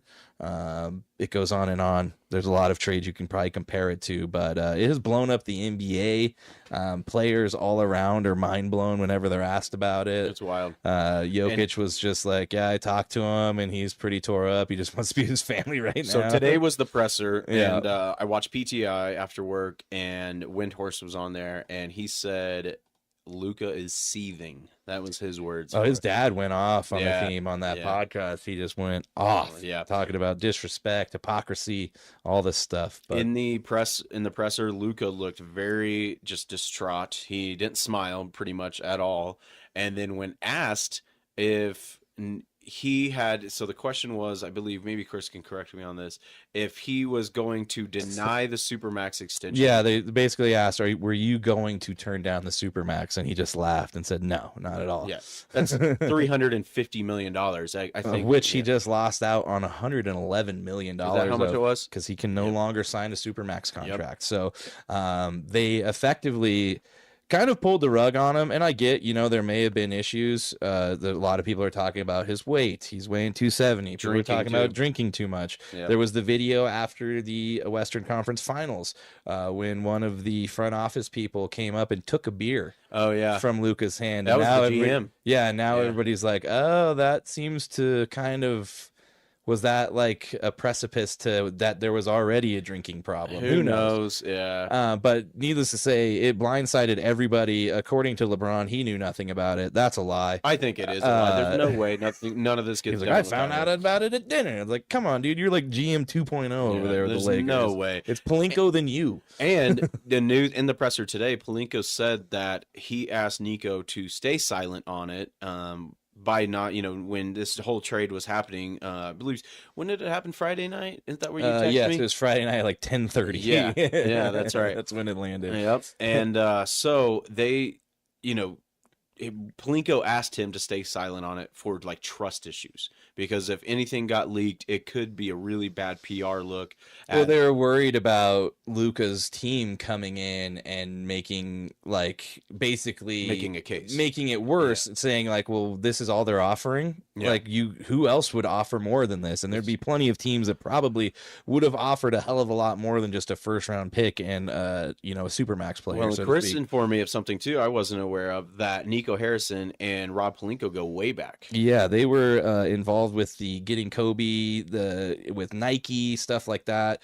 Nico Harrison is the reason why Steph Curry is no longer has anything to do with Nike and went to go with Under Armour, because he fumbled the pitch to Steph Curry so badly that he just was like, nah, I'm not going to go with the biggest shoe company in the world. Under Armour. Yeah. So it is weird. There's a lot of collusion. The more stuff comes out, I brought it up to Chad, and I don't know, it's conspiracy theories at this point. But when you were watching, when you saw that, did you see? Because I saw like an Instagram reel or TikTok. I mean, I don't have TikTok, but it was like some video like that where a guy puts on a tinfoil hat. Is that the one you saw? No, this one came from a Texas state legislator who's had dealings with the actual shit. So he came out and said that the team has been very upset with the fact that no movement has been made on the gambling. It just came up again in the state legislature and got shot down. So it's another 2 years before it can even be brought back up. Wow. They want to build a giant casino arena megaplex in Texas. And that is not happening. Well, it just so happens the new owners, who no longer is Mark Cuban the sole owner of the Mavericks, he is now a minority owner at 49%. The 51% majority owners are the owners of the Sands Casino in Las Vegas. And there's a big thing saying that this whole thing is basically meant to sour the team so bad in Texas, there's nothing left to do but to move. Yeah. And if you want to hear some fans talking about this stuff, I mean, they're pretty upset with what's going on. They drug coffins to the arena. Coffins. I just protesting. want you guys to hear this gentleman and how he feels. I'm done with the Mavs right now, Not bro. this guy. It's done. These guys, this Nico, they finished with my dreams, okay? And this place, American Airlines, the Mavericks, this was my safe place. It's a safe place, and guys. now I have nothing. It's nothing. Basically, they screw up the best sport thing in Dallas. Yeah. I'm so sad, man, for real. I'm He's got sad a and point, the Cowboys disappointed. Mr. Luka, if you're listening to There's us, another Luka angle, Doncic. which they didn't put it on the broadcast, but somebody was filming and they asked him another question about like how he feels. And he's like, I don't know, man. I think I'm probably going to kill myself. It's just like, dude, like this is how bad it is. It's just a game. It is just Like, a game. calm But down. these people, hey, we've seen it before. When LeBron left Cleveland, they burnt a huge banner on the side of a building. Yeah. They burnt jerseys. Like this means a lot to people. Unfortunately, People are very tribal. Yes. I mean, what would you do if they just traded away Mahomes tomorrow? It'd blow your mind. Well, this actually I can relate to this because a lot of people were upset when they traded away Tyreek. Yeah, similar, so yeah. it is kind of the same way. Similar. They'll never get rid of Mahomes. Yeah, I know, but Yeah. this is what they felt like. This was Exactly. their Mahomes. Yeah. And then now, like there's another guy who's like pointed to that statue of Dirk, and he's like, "There's supposed to be a statue of Luka right next to Dirk," and he's just going off. And that was what Mark Cuban had told everybody was like he was the successor to Did you Dirk. ever see the quote? Mark Cuban said, if somebody ever asked me if I would trade away Luka or divorce my wife, well, you'd find me in a courtroom filing divorce papers first. Yeah. And now that he can't make the decision, we see what's happening. Yeah, and he said he didn't know. Nobody knew. It happened in the dead of the night, so to speak. But that wasn't the biggest trade. Hold on. I you do want want more? I am a Okay. contrarian on this, and I told Chris that I believe the Mavs won this trade. Everybody thinks the way they gave away peanuts and stuff. I do think that Luka, I think this year, I don't think it's going to pay off for the Lakers. And Windhorst brought this up on PTI today, how the Lakers are not going to be able to pay him that supermax that he wants to be able to LeBron get. will be gone. It won't matter. And that's just the kicker is I guess the Golden State Warriors are really going all in They on want- trying to get KD and LeBron in Golden State. Now, if that happens, that'll be a little different because if they've got to pay LeBron and Luka, they ain't gonna have money for shit. They're only gonna have 6 players, you know. Yeah. But either way, Anthony Davis has been great. Wendy was bringing it up on PTI. When he's available, and he has been available That's a lot what I'm this saying. last year. The last 2 years, he's been very much available. He's played over 60 games, and that's the difference between him and Luka. He's a two-way player. He played 76 last year, 56 the year before, 40 before that, 36 the year before that, 62 the year before that, 56. So you're getting a guy who's maybe good for 2/3 of the season. Right, On but he played 70 last year. 76, yes, and he's So, he's at he missed 44 6 games last year. Yeah, So that's what I'm saying. And the difference is he's a two-way player. Luka cannot play defense. But that's- Anthony Davis has almost been up for Defensive Player of the Year sometimes. And the Mavs are getting draft picks. They got didn't get Kyrie many, over, though. and they got one. They have Klay Thompson who just hit 7 threes the other day. Yeah. So Klay Thompson can get hot sometimes. It's just weird that you traded to have the 2018 NBA All-Star team, half of it from 2018. You know what I mean? AD, Kyrie. I get it, but You traded away a player who's 25 years old for a guy who's 31, and the last time he played 70 games was 6 years ago. AD, Yes. didn't you just say that he played 76 last year? This year, I'm saying, or last year, yeah, but before that, 1, 2, Right. 3, But that's 4, what I'm saying 5, is, 6. so he's been healthy the last 2 years. So let's I'm gonna 1 base it year off and that. this year, but yeah. So and he's having a great year this year. He is playing, and I don't like to say this because I don't like AD, and he's on the Lakers. But these are the facts of it. I mean, he just put up, I think it was like I put a prop on him just the other day to hit like 15 rebounds. He hit like 22. Yeah, The It guy just like when is you look at playing his really stats this year, he averages 34 minutes per game. Luka 35, 25.7 points. How many games has Luka played this year? He's only got 20 some right Okay. now, but There we this is his first year that he hasn't played over 60. Right, but this That's is from his first year. okay, and this is all speculation. But the Mavs were saying that they traded him away too because he was breaching on 270 pounds and the drinking. If this is true and he is kind of overweight, and we saw this in the finals, I mean, dude, there's a play, and there was even a game where the game was on the line earlier this year, and Luka's just looking around, and the guy just goes straight to the hole, wins the game. His defense is non-existent. Well, and this is the thing with these European players. The same thing was said of Jokic. He wasn't serious about basketball. He was overweight. He doesn't play defense. He turns 27 years old, and what happens? He matured a little bit. He lost a bunch of weight. He became the best player in the world, who still to this day, everybody says, can't jump over a curb, is flabby, not in shape, and he cooks everybody. Yeah, but this is apples to oranges. You're talking about Jokic, the best player in the world. Yeah. And we're talking about Luka. Yeah, I know. So I'm just saying that it's the only it's comparison happened is before. European players. So Yeah. I mean, like this, yeah, that's apples to oranges. So I think that like It's European to European. It'd be one thing if he was from here, then it would be apples to oranges. If anything, it's apples to apples in reality. but it's a They're both different, it's a European. totally different player and a different position as well. Yeah, it so is. that's just it too. And the other thing too is now the Lakers don't have a center at all. They'll make a trade AD for it. They already said they are. Yeah. They've got the money to do it. They'll go into the second apron. They don't care. They'll pay fines. They don't care. Yeah, we'll see. But, But yeah, they've got issues. I don't really see how either team's much better, honestly. I see a bunch of old dudes in the Mavericks who'd be lucky that 2 of them are there in 5 years. And I see the Lakers got a guy who's not even hit his prime yet, in theory. If Jokic is in his prime now and he's 29, yeah. again, it's apples to oranges, but there's... you know, And Wendy just called, he brought up how AD's in his prime right now. A lot of people may think that he's past his prime, but if you look at his stats, I mean, he's still playing his best basketball. yeah, no, he Yeah. is. I mean, it's we'll see how it goes. It's just a strange trade. The fact that the Mavericks didn't offer it to more than 2 teams. We still don't know who the second team is, but like I said, there's more teams that would have given you a hell of a lot more than just a first-round pick and a guy. All right. But who knows? We'll see how it plays out because it has effectively shaken up the NBA. And then there was another big trade. De'Aaron Fox traded to the Spurs. The Spurs received De'Aaron Fox and Jordan McLaughlin. The Kings received Zach LaVine and Saidi. Oh my God, I've never seen that name before. Saidi Sissoko. Yeah, I know. It's 3 first-round Who picks, knows? 2025, 27, 2031. 3 second-round picks. See, now this is something you should get more along the lines for Luka. 3 first-round picks, 3 second-round That's a picks. lot. That sounds like a lot. Yeah. Or if you're, The Kings were building for the future. Yeah. That's the future right there. the Bulls received Zach Collins, Trey Jones, Kevin Huerter, and their own 2025 pick via.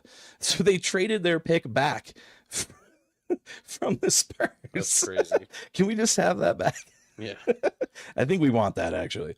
These 3-team trades, they kind of confuse me a little bit. Yeah, we're probably gonna have another big one with the Jimmy Butler when that happens. If it gets done, yeah. Because the Heat are not liking any of the... Well, and then he's turning down people. He only wants to go to the Suns. So it's probably going to be until after KD gets traded, then the Suns. That trade's probably going to include Jimmy Butler, if Probably that does so. happen. Yeah. But yeah. Well, we know that MPJ is not going anywhere after last night's game, where the Nuggets did play pretty damn good. It was a great MPJ, game. season high, 36 points. That was great. Yeah, so- I'm really glad because, man, I was torching him after he went 0 for 6 against the goddamn Hornets the other night. Yeah, that was a rough one. We were both bitching. Yes, But we'll see. There's now Torrey Craig's available. Old Nugget just that. got bought out.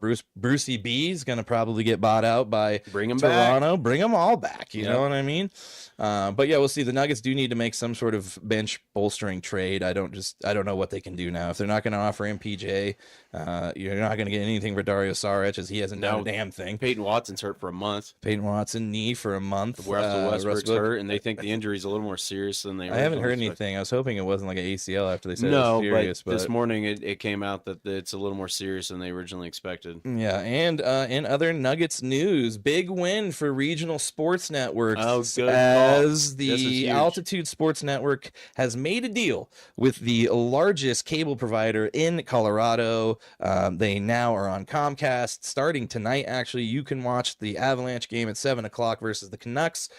You can watch Quinn Hughes go against Cale Makar as the battle of the defensemen is going to... Well, actually, I lied. Quinn Hughes is not playing. I just lied to you guys. Quinn Hughes isn't playing, but you can now watch that on Comcast, and it will be streaming. They're coming up with a streaming situation with Altitude. They're going to combine it. Okay. The Nuggets will also be on Hulu in the coming weeks. What? Yes, that one's pretty much a done deal. They That's will crazy. be on most streaming services in the coming months. Wow. The guy who was hired to do this has spent the entire year trying to get this done with Comcast, and finally, over the weekend, Saturday night, in the wee hours, much like these trades, they got a deal done, and can finally it's for watch a our few local years. sports. It's for like 3 years, I think.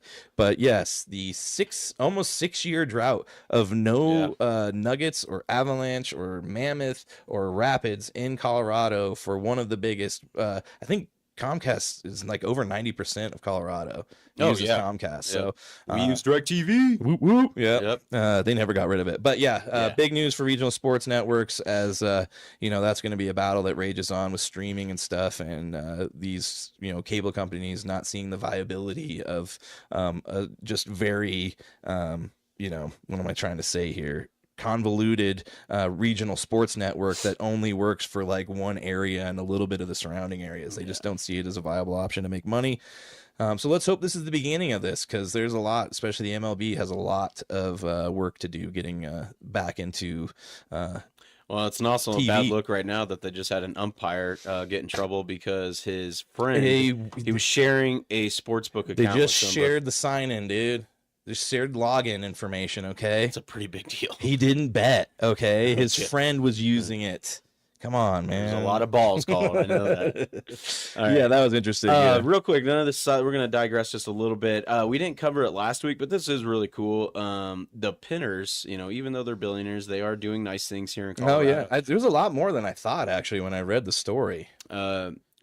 More than the helmets. It was just like a lot more. Like, it was a very big donation. Yeah. It could have been way more. I'm sure considering the it- amount of money they I make. want to say it was like up close That to was like 50 5 million No, or I thought it was something. more than that, but yeah. Yeah. So they are providing new Riddell helmets. And of course, these brand new Riddell helmets. Is that how you say that? It's Riddell? Riddell or Riddell? Riddell. Riddell. So they're pretty much the main manufacturers of all football helmets. And they're like new state of the art ones, which are supposed to be like nice and safe.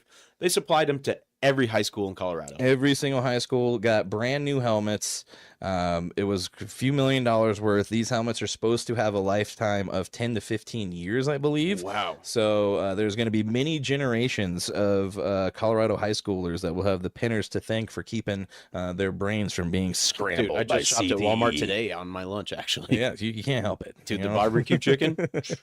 Oh yeah, Fire. yeah. You know that is good. You go Put get a some good spicy rotisserie ranch on it, chicken. man. Yeah. No, I don't You don't fuck with rotisserie? No. Come on, man. You gotta go For rotisserie. chicken noodle soup, I do. Okay. Yeah, All right, that's when well, I'll break it all off. right, all right. But good move by the pinners. Yeah, we thought about doing that for a DDOE, but then we're like, is it really cool to like these billionaires gave away a very small fraction of the billions that they pennies have. to us, just pennies, but still a good move to do. Seriously, they probably fart and lose $5 million. Well, but anyways, let's get into. Wait, let's run the. Let's just Let's run run the through the standings. NBA standings. Dude. Yes, let's hit get it. into the standings right there. Boom. We're on Let's each other's. go. We're right there. You All right, hit you want the these. Eastern? All right, here we go. The Cleveland Cavaliers are in first place with 40 wins and 9 losses. Right behind them is the Boston Celtics at 35 and 15. We're going to give them an update right now. This is a huge matchup Yes. between the Cleveland Cavaliers and the Boston Celtics 1 and going 2. on right now. I got a little parlay on it. We're not Oh going to my get into that, though. But the Celtics are up by 10 Ooh. with there's 9 minutes left to go in the third quarter. Wow, damn, the We'll Cavaliers. see. The Cavaliers, did you see they got the third highest points scored in a half with 91 the other night? Well, when they were playing the Mavs? Yeah. Yeah, it's like all of the players on the Mavs were like, well, our team Yeah. sucks. Well, we got rid of the best guy. Screw it. Yeah, that was hilarious. Yeah, 91 points in the They first scored half. 40 in the first quarter. Yeah. So in third Okay. place, we got the New York Knickerbockers, 33 and 17. In fourth, the Indiana Pacers, 28 and 20. In fifth, the Milwaukee Bucks, 26 and 22. Which I'm surprised they haven't been. They're hanging around. I'm surprised they haven't been talking about getting ready, honest. But number 6, the Miami Heat, 24 and 23, rounding out the top 6. Dude, and let's talk about, we never hit through the other ones, but look at the Pistons, man. The Pistons have been the bottom of the barrel for They a were long one of the worst time. teams in the last Kate 2 years. Cunningham is playing really good basketball right now. They're up in the Kate seventh seed in the Cunningham play-in. probably going to get most improved. From last I year. hope not. He probably will because of the name, but dude, Christian Brown deserves it. Yeah, he does. Yeah, I think it was Marlowe last night that mentioned it. It was Yeah. either him or Scott Hastings. I can't. I told remember you that Magic Johnson shouted him out. Yeah, I did. Yeah, I saw that tweet, Yeah, man. that was Dude, pretty- Christian Brown got his autograph up there. Yeah, only Thanks, 2 Dan. guys to win an NCAA championship and an NBA championship back to back. That's true. So, all right, take us to the Western to Conference. the rest. As Oklahoma City Thunder, they got 39 wins and 9 losses. They are 6 games up on the Grizzlies. Right Nobody's now. catching them. Yep, 34 and 16, and then you got the Rockets at 3, 32 and 17. They've the Memphis Grizzlies took that second spot. The Rockets are falling back a little bit. Yep. And then you got our Nuggets at 31 and 19, and then the goddamn Lakers at 28 and 19, and then the LA Clippers at 28 and 21. Yeah. Wow, dude, the Timberwolves. LA are coming on. Isn't that crazy? The Timberwolves in the 7th seed.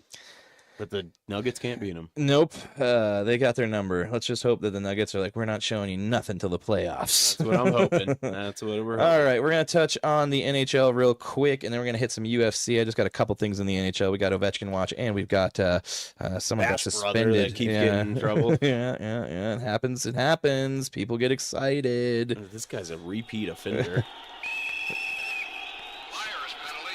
All right, so Minnesota Wild forward Ryan Hartman suspended 10 games by the NHL Department of Player Safety for using his forearm to violently slam the head of Ottawa Senators forward Tim Stützle into the ice. The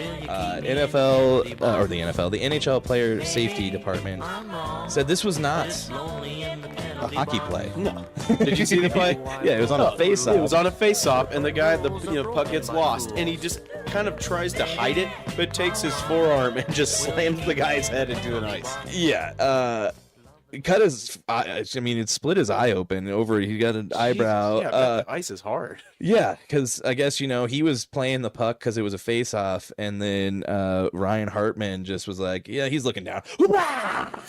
And just forearm shivered his neck. Crazy, man. That's scary stuff. We had Well, isn't this the same guy that like shoved somebody's head into the wall, or what do you call that? Like a while back, I think it was last year. I think so. This is the longest NHL suspension in 6 years. Yeah, so because he he really is a repeat offender, man.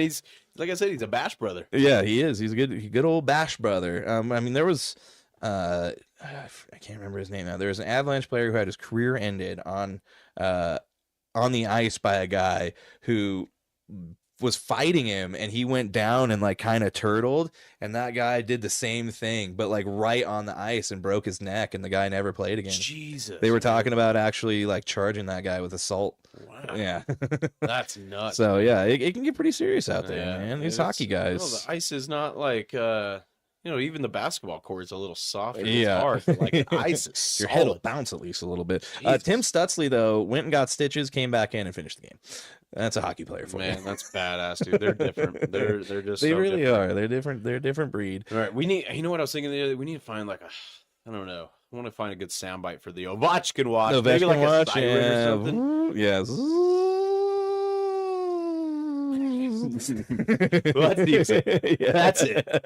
He's now 18 goals shy of breaking Gretzky's record. And did you see the comment from somebody on Twitter that is they even have they got a mad. Penguins Yeah. name in their Twitter Yeah, handle? they went off on us. They Yeah. gave us a big long paragraph of how Sidney Crosby is definitely a better player than Ovechkin. So Yeah, I had to that's rewatch why we do this. We past get the clip. interactions. I had to watch past the clip because I was like, I thought we said that Sydney was better, but No, we now said didn't. It was- Ovechkin was a little better. Yeah, he But, did have dude, back-to-back MVPs tomato, too. tomato, man. Yeah, exactly. Yes. But yeah, we've been getting some pretty good interactions. We had someone tell us, they said something like, God, anybody can, or who keeps giving these idiots podcast mics? And I just replied back, I was like, with a little bit of gumption, anybody can start a podcast. I love it, dude. That's what's so great is when I see the negative comments, I smile so hard. I'm like, that means we're doing our job right. Yeah, I prefer bad ones to good ones. I mean, honestly. you think about all of the guys on ESPN, how like they piss me off. Oh, look at Kendrick Perkins. How much hate tweets do you think that guy gets? I personally hate him, dude. Yeah. Yeah. I've hate tweeted him once. No, I've done multiple times. We had an episode titled "Come at Us." Perkins. Yeah, oh, that's right. I forgot about that one. But yeah, let's get into the standing. That's all I really got. I'll hit the central. The NHL awards are coming up soon. We'll probably get into that a All-Star little game's bit coming up next soon. week, depending on if we have to have Chad take another 30-minute victory lap. Well, and next week, if not, maybe the week after, Chris will be eating. It's probably going to be next week, but we'll see how it goes with what happens. We might wait till the week after. That's kind of what I was thinking. Maybe. So we'll see. But let's get into the Eastern Conference. The Florida Panthers, the top three in each division. Florida Panthers, 32 wins, 19 losses, 67 points. The Toronto Maple Leafs, 31 wins, 19 losses, 64 points. The Ottawa Senators in third, 29 wins, 20 losses, 62 points. Made some money off Ottawa last night. Ooh, the Ottawa, the Senators. The Metropolitan Division, we have the Washington Capitals, speaking of Ovechkin, 34 wins, 11 losses, 5 points. In second, the Carolina Hurricanes, 32 wins, 17 losses, 68 points. And in third, the New Jersey Devils, 29 wins, 19 losses, and 64 points. And that is it for the Eastern Conference. Chad, take us to the Western. Western Conference, Winnipeg Jets, 37 wins, 14 losses, and 77 points. Dallas Stars at 34 wins and 17 losses and 69 points. And then the Minnesota Wild at 31 wins and 18 losses and 66 points. And then you got the Pacific Division, Edmonton Oilers at 32 wins and 16 losses, 68 points. The Golden Knights at 31 and 16 and 68 points also. And then the Kings. Wow, the Kings are doing pretty good at 27 and 17 and 60 points. Yes, and then hopefully next week we'll be talking about our Colorado Avalanche, as if they win tonight, they might move up into a tie at third. So hopefully they'll be in the top three. They have been two shutouts this weekend. So Mackenzie Blackwood is on one. Yeah. Let us get into the UFC.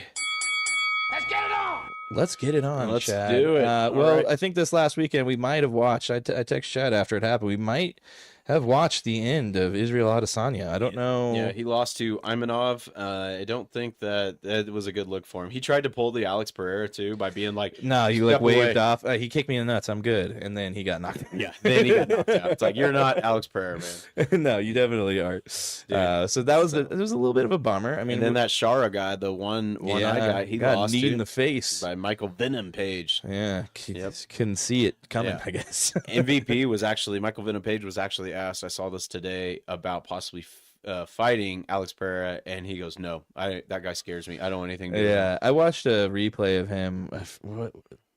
I forget which. It wasn't UFC. It was Michael Venom Page, and he kneed a dude in the head and crushed his Oh yeah, skull. and then the guy showed Yeah, his to CT divot. scan. Yeah, it just like shattered all over his face. He's a really good striker. Oh my god! Yeah. I wouldn't want to get kneed in the head like that. That would be awful.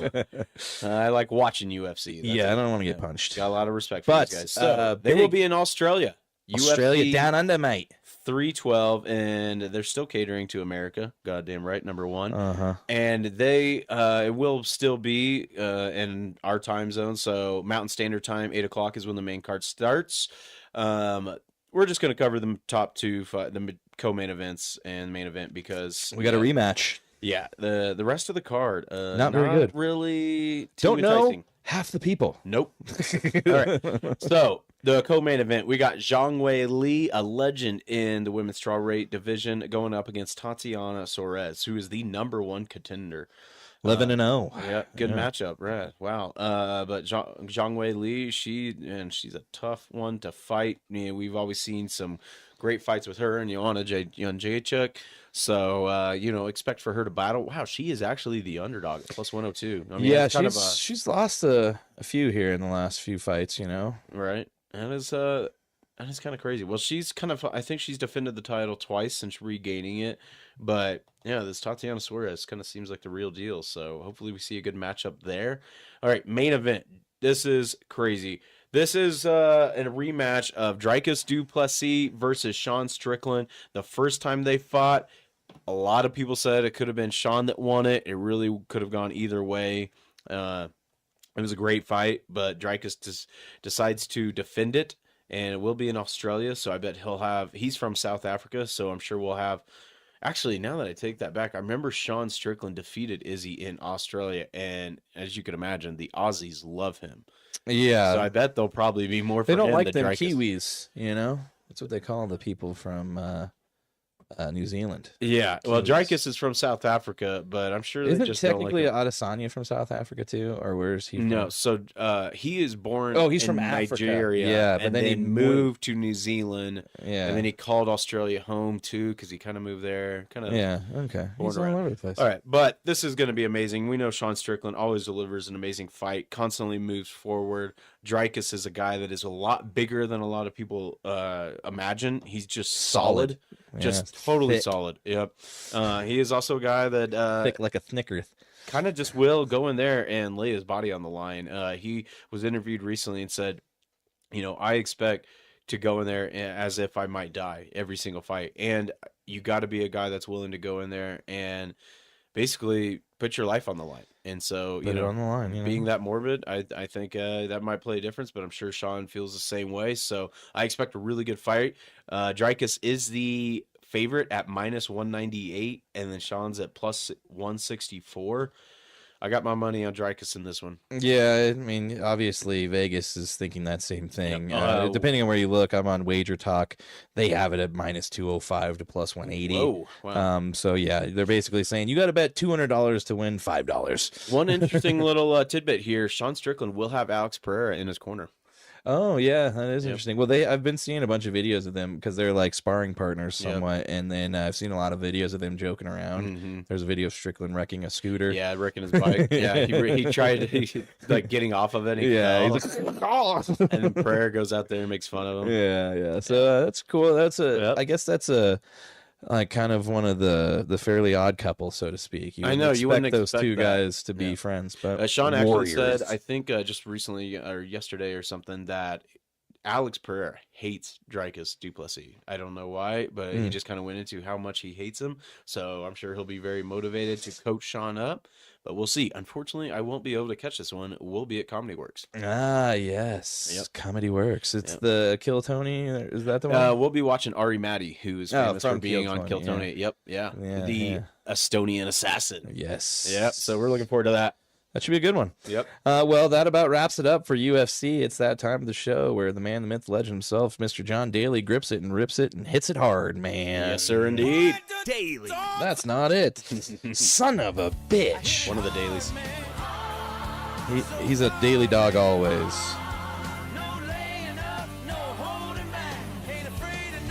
It's a natural fact. Fucking legend, man. It's hard to believe that's John Daly singing. I hope he heals up and he comes to the Grizzly Rose. He probably will. I hope. While we could do so. All right. Well, this week we have kind of a cool one. It's a little bit older, couple weeks, but it's still cool nonetheless. As a Lions fan sold his prized autographed Matthew Stafford jersey in order to afford to take his daughter to a Lions playoff game this season, and it wasn't the only thing that came out of it. He sold those tickets to get into the divisional round playoff game against the Washington Commanders, and it turns out though that even though he had to sell his jersey, Mr. Matthew Stafford came out of the woodwork and made everything right again and gave him another jersey. Yes, he did. Yep. Not just any signed jersey, but one he wore in a game back in 2014. I wonder if that was like their 0-16 season. He's like, here, you can have one of these. I don't like this one anyways. Yeah, Stafford also wrote a personal message to, how do you say his last name? Machonga? Bryson Machonga is the name of the gentleman who sold the jersey. He did so he could take his 8-year-old daughter to the game, and he'd had that jersey for over a decade. Yeah, so it's a little bit of a memento. Amazing. Yeah, but he wrote on the jersey, to Bryson, thanks for all the support. And then when the reporter asked Bryson about it, he goes, "I was over the moon, disbelief at the start, but then it just turned into resounding joy and excitement." So great story. Hats off to Matt Stafford for making it right. Yeah, Machonga, pretty awesome. Machonga also said it just reconfirmed who Matthew Stafford is. He had no reason to go about doing this. He had no gain. He's not our quarterback anymore. He went out of his way in a playoff week. So yeah, Matt Stafford, maybe he should have been focusing more on the game. But yeah, it's pretty cool. Gave him a game-worn jersey. I did see something today too that I realized was pretty crazy. When Emmitt Smith broke the rushing record, did you know he wore 4 uniforms that game? No, why? Because he knew one was going to the Hall of Fame.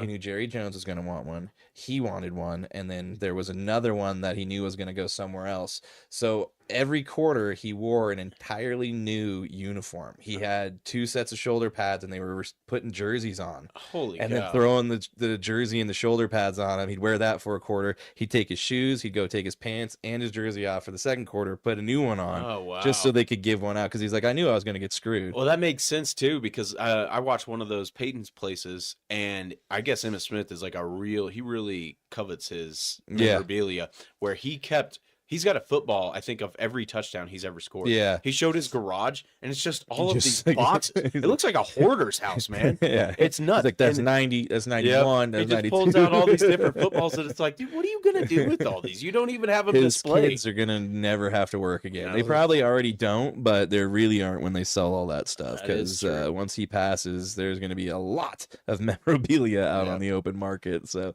But nonetheless, hats off to Matt Stafford for making yes, this right. and we started this pod off with Matt Stafford a little Come bit, full talking about circle. where he'd go. So yes, Yep. full circle moment. It is the end of the show. The Super Bowl is this weekend. It is. So we got to see what happens. I hope Will that- Chad be happy? Will Chad be sad? Yeah, we got a 50-50 chance. There's no ties. Well, either way, I'll be really happy because my team made it Still through in the Super Bowl. Yep. God damn it. Well, on that note, ladies and gentlemen, we're going to get out of here. Yes, Make we sure like, share, subscribe, and follow us on all things social media. Hit that notification button so you know when we share stuff. Go I don't check think we out- have anybody coming on next week. We don't have anybody planned just because I wanted to see how it went. Yeah, we're going to see how it goes. Go check out SDO Collectibles on all socials. And make sure you go check out the Philly podcast. Eric and Please Chris do. are one hell of a set of dudes. Enjoy the big game. Woo! We can't Go say it. Chiefs! Let's do Eagles. EGLEPQRST.